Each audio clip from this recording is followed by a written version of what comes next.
And it makes us begin to think, what perhaps are we adding to the true worship of God? What are we putting there that should not be there?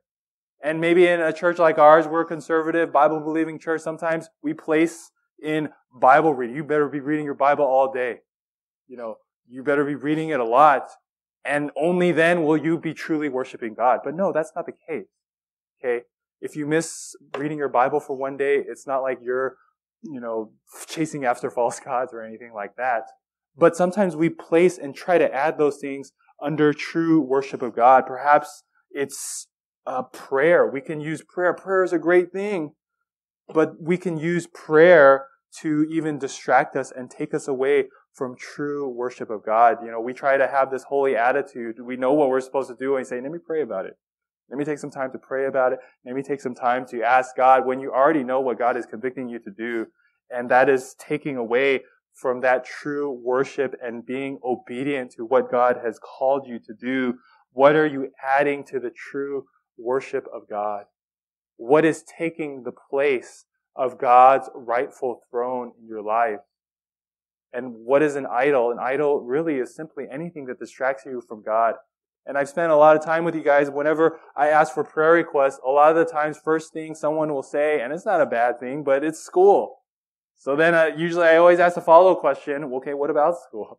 And then, most of the time you guys are maybe able to piece together a little bit like, oh, it's just really busy and, things like that. So I'm like, okay, I'll pray for your school. I'll pray for your tests and things, which is important.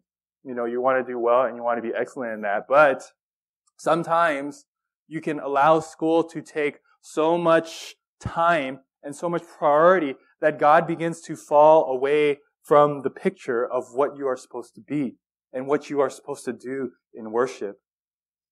And you begin to place all of your energy into school, and you come on a Friday or you come on a Sunday and you have nothing left to give to God. Or you're just giving God your leftovers because you have prioritized something else and you have put something else on the throne of God. Perhaps it's another type of extracurricular that you're doing, sport or band or whatever else it is. I've seen some of you, maybe you're here and maybe you're not. You've been involved in band and you're needing to go to games and things like that, and you're not coming on Friday. Understandably so, because you need to be at the football games or whatever it is. But once you begin to miss a few Fridays, then you're like, well, I'm kind of tired on Sunday. I don't really need to go. And then you stop going to Sundays, and then it's been a whole season where you're in band and you're like, I haven't got to church in a long time. And you just stop coming. And it's sad, but we've seen that here in the youth ministry, and it's a sad thing. And that is the case of something else.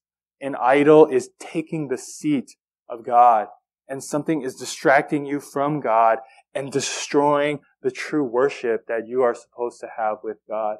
If we create idols, if we create a house of worship that is geared towards someone else and something else other than God, then it's not going to end well. And what's going to end for us, what's going to be our outcome is destruction and eternal damnation. What are you adding to the true worship of God this morning? What is distracting you from worshiping God? Material possession, idols in your life. What is it that's taking you away from God